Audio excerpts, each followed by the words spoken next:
Saudara-saudara, apa kabar? Lama saya tidak berjumpa dengan saudara-saudara di gereja. Rindu hati ini. Walaupun kita di rumah saja, raga ini terpisah, tetapi hati kita tetap menyatu sebagai tubuh Kristus di GKI Surya Utama. Untuk itu ketika kita merayakan Kamis Putih, biarlah kita sungguh-sungguh merayakannya dengan sukacita, walaupun di rumah saja. Untuk itu, mari kita berdoa. Kita akan mendengarkan firman Tuhan. Bapa di dalam surga, kami bersyukur kami masih bersama dengan keluarga kami. Dan jika perayaan Kamis Putih ini kami lakukan di rumah, itu tidak menghalang-halangi kami untuk tetap merasakan cinta kasih Tuhan. Untuk itu kami akan membaca Alkitab, merenungkan firman-Mu, dan ingin kami lakukan dalam kehidupan kami. Di dalam nama Tuhan Yesus Kristus kami berdoa. Amin. Kitab Injil Yohanes pasal 13 ayat 1 sampai 17. Lalu nanti kita sambung ayat 31 sampai 35. Sementara itu, sebelum hari raya Paskah mulai, Yesus telah tahu bahwa saatnya sudah tiba untuk beralih dari dunia ini kepada Bapa. Sama seperti Ia senantiasa mengasihi murid-muridnya, demikianlah sekarang Ia mengasihi mereka sampai kepada kesudahannya. Mereka telah makan bersama, dan iblis telah membisikkan rencana dalam hati Yudas Iskariot, anak Simon, untuk mengkhianati Dia. Yesus tahu bahwa Bapanya telah menyerahkan segala sesuatu kepadanya, dan bahwa Ia datang dari Allah dan kembali kepada Allah. Lalu bangunlah Yesus dan menanggalkan jubahnya. Ia mengambil sehelai kain lenan dan mengikatkannya pada pinggangnya. Kemudian ia menuangkan air ke dalam sebuah basi dan mulai membasuh kaki murid-muridnya, lalu menyekannya dengan kain yang terikat pada pinggangnya itu. Maka sampailah ia kepada Simon Petrus.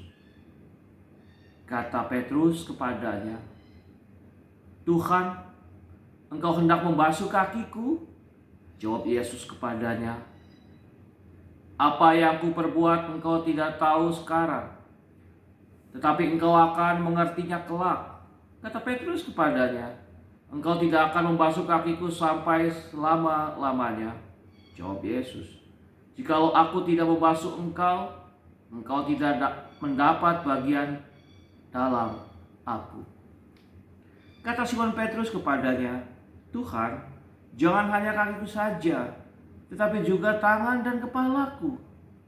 Kata Yesus kepadanya, "Barang siapa telah mandi, ia tidak usah membasuh diri lagi selain membasuh kakinya, karena ia telah bersih seluruhnya. Juga kamu sudah bersih, hanya tidak semua. Sebab ia tahu siapa yang akan menyerahkan dia. Karena itu ia berkata, tidak semua kamu bersih." Sesudah ia membasuh kaki mereka dan mengenakan pakaiannya dan kembali ke tempatnya, lalu ia berkata kepada mereka, "Mengertikah kamu apa yang telah kuperbuat kepadamu? Kamu menyebut aku guru dan Tuhan, dan katamu itu tepat, sebab memang akulah guru dan Tuhan. Jadi jikalau aku membasuh kakimu, aku yang adalah guru dan Tuhanmu, maka kamu pun wajib saling membasuh kakimu. Sebab aku telah memberikan suatu teladan kepada kamu, supaya kamu juga berbuat sama seperti yang telah ku perbuat kepadamu. Aku berkata kepadamu, Sesungguhnya seorang hamba tidaklah lebih tinggi daripada tuannya, ataupun seorang utusan daripada yang mengutusnya. Jikalau kamu tahu semua ini, maka berbahagialah kamu jika kamu melakukannya. Ayat 31. Sesudah Yudas pergi, berkatalah Yesus, sekarang anak manusia dipermuliakan dan Allah dipermuliakan di dalam dia. Jikalau Allah dipermuliakan di dalam dia, Allah akan mempermuliakan dia juga di dalam dirinya, dan akan mempermuliakan dia dengan segera.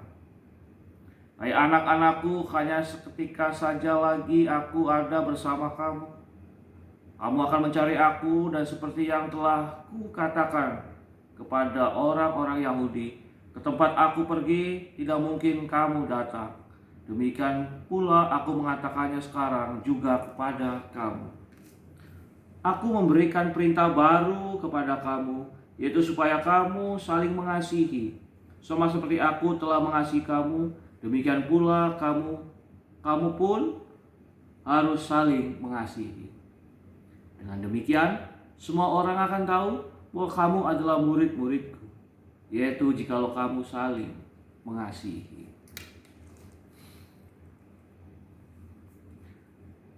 Saudara-saudara terkasih dalam Tuhan Yesus Kristus, Jemaat GKI Surya Utama, apa yang telah saudara persiapkan untuk menyambut Paskah?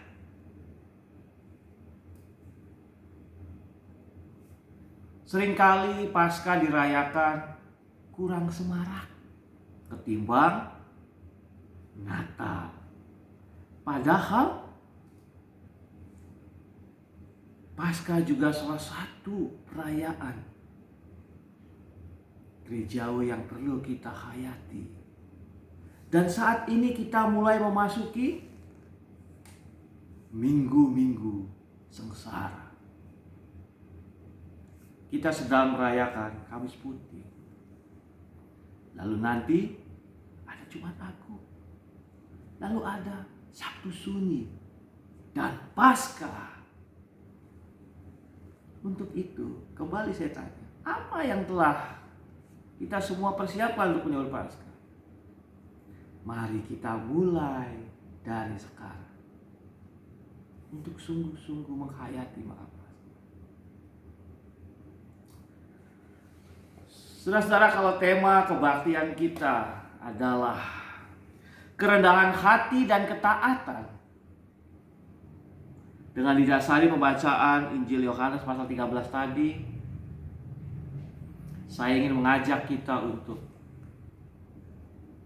melihat 4 hal. 4 hal ini seperti ini.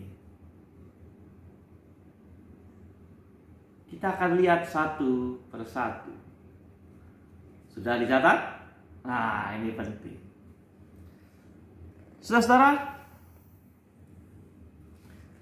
ketika hati gentar, maka akan mempengaruhi tindakan kita. Ketika kita gentar melakukan sesuatu yang ingin kita lakukan, maka kita bisa tidak jadi melakukan. Hal yang pertama, kita melihat ketika Yesus akan melakukan perintah Bapa, Ia meneguhkan hatinya. Kita lihat di sini. Ayat yang ketiga. Yesus tahu bahwa Bapanya telah menyerahkan segala sesuatu kepadanya, dan bahwa Ia datang dari Allah dan kembali kepada Allah. Saudara terkasih dalam Tuhan Yesus Kristus, Yesus tahu untuk apa Dia datang ke dunia, dan Dia bertekad untuk melakukannya. Dia meneguhkan hatinya.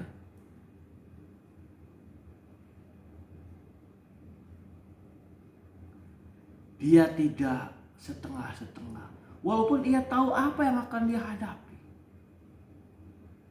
Dan pada kebaktian Kamis Putih, kita perlu melihat bagaimana suasana hati Yesus untuk menuju ke Kalvari. Dia tahu untuk apa dia datang. Dan dia terus melakukannya. Dia mencontohkan hal yang baik. Lalu bangunlah Yesus dan menanggalkan jubahnya. Ia mengambil selai kain lenan dan mengikatkannya kepada pinggangnya. Lalu ia menuangkan air ke dalam sebuah basi dan mulai membasuh kaki murid-muridnya. Dan menyekanya dengan kain yang terikat pada pinggangnya. Bayangkan bagaimana perasaan hati Yesus. Ia sudah tahu apa yang akan terjadi besok, lusa. Tapi dia meneguhkan hatinya. Ia sungguh-sungguh mau melakukannya. Saya mencoba ketika membaca bagian ini, saya berpikir secara manusia. Kalau sudah tahu ada orang yang akan mengkhianati saya, wah, saya ketok tuh kakinya tuh. Yang saya baju nih, yang saya cuci, yang saya siram, saya ketok atau paling enggak saya cubit. Tapi Yesus membasuh semua kaki murid-muridnya. Artinya apa? Saudaraku, Yesus teguh untuk siap menghadapi tugasnya di dunia untuk memuliakan Bapaknya. Jadi satu hal, ayo teguhkan hati kita untuk hidup sebagai anak-anak Allah. Setelah kita sungguh-sungguh meneguhkan hati kita, takluk kepadanya, hidup dalam iman kepadanya, menyerahkan segala sesuatu yang terjadi itu dalam pimpinan Allah, maka biarlah kita selalu mengarahkan hati pada Allah. Arahkanlah hati pada Allah. Jangan lihat manusia. Kalau melihat manusia, kita cepat lelah. Kalau lihat manusia, kita cepat marah, kita cepat kecewa. Tapi kalau kita lihat Allah, semangat terus membara untuk mewujudkan kehendak Allah. Asal kita sungguh-sungguh membuka hati kita untuk dikuatkan Allah, dimampukan Allah. Maka selalu arahkanlah hati pada Allah dalam segala kesungguhan. Pahami apa yang ingin Ia lakukan melalui diri kita. Kalau kita lihat di sini bagaimana Simon Petrus mencoba untuk menyombongkan dirinya. Dia berkata-kata seakan-akan rendah hati. Dia tahu bahwa yang harusnya mencuci kaki itu bukan Yesus sebagai guru. Harusnya para muridnya yang mencuci kakinya, kaki Yesus. Tapi ternyata Simon Petrus bukan sungguh-sungguh mengarahkan hati kepada Allah. Ia ingin menyombongkan dirinya. Kata Petrus ketika itu pada ayat 8, "Engkau tidak akan membasuh kakiku sampai selama-lamanya." Jawab Yesus, jikalau aku tidak membasuh engkau, engkau tidak dapat bagian dalam aku. Kata Simon Petrus, "Tuhan, jangan hanya kakiku saja, tetapi juga tangan dan kepalaku." Wah, lihat. Membasuh kaki itu pekerjaan budak. Yesus mencontohkan. Tetapi Simon Petrus malah melunjak. Dia minta tangannya, kepalanya dicuci, dibasuh. Oh, ia tidak mengarahkan hatinya pada Tuhan. Jadi saudara, untuk hidup dalam kerendahan hati dan ketaatan, setelah meneguhkan hati untuk melayani Tuhan, melayani Allah, mari kita selalu arahkan hati pada Allah. Dan yang ketiga, agungkan Allah dalam kerendahan hati. Kita sungguh-sungguh hidup menghamba, membiarkan Tuhan berkuasa atas hidup ini. Agungkan Allah dalam kerendahan hati. Biarkan Allah yang perkasa, kita yang dimampukan. Dan ketika itu sudah kita lakukan, sungguh hidup mati kita sungguh-sungguh dalam pemeliharaan Tuhan. Mungkin ada hal-hal yang telah kita lakukan tidak seturut kehendak Tuhan. Ayo, kita tetap rendah hati hidup dalam kehendak Tuhan. Dalam kerendahan hati melakukan kehendak-Nya. Sampai Tuhan menyelesaikan rancangannya atas kita. Jadi sudah 3. Teguhkan hati melayani Allah, arahkan hati kepada Allah, agungkan Allah dalam kerendahan hati. Lalu yang keempat, terus berusaha mengasihi. Kerendahan hati adalah modal awal kita untuk melakukan kehendak Tuhan. Dan apa kehendak Tuhan dalam hidup kita? Hai anak-anakku, ayat 34. Aku memberikan perintah baru kepada kamu, yaitu supaya kamu saling mengasihi. Sama seperti aku telah mengasihi kamu, demikian pula kamu harus saling mengasihi. Dengan demikian semua orang tahu bahwa kamu adalah murid-muridku, yaitu jikalau kamu saling mengasihi. Yesus telah mencontohkan kerendahan hatinya. Mulai sekarang, ayo terus berusaha untuk mengasihi. Walaupun mungkin sakit hati ini karena dikhianati, dilukai, dirugikan, teruslah berusaha mengasihi. Saudaraku, mari taat yang harus kita lakukan. Teguhkan hati, arahkan hati, agungkan, dan terus mengasihi.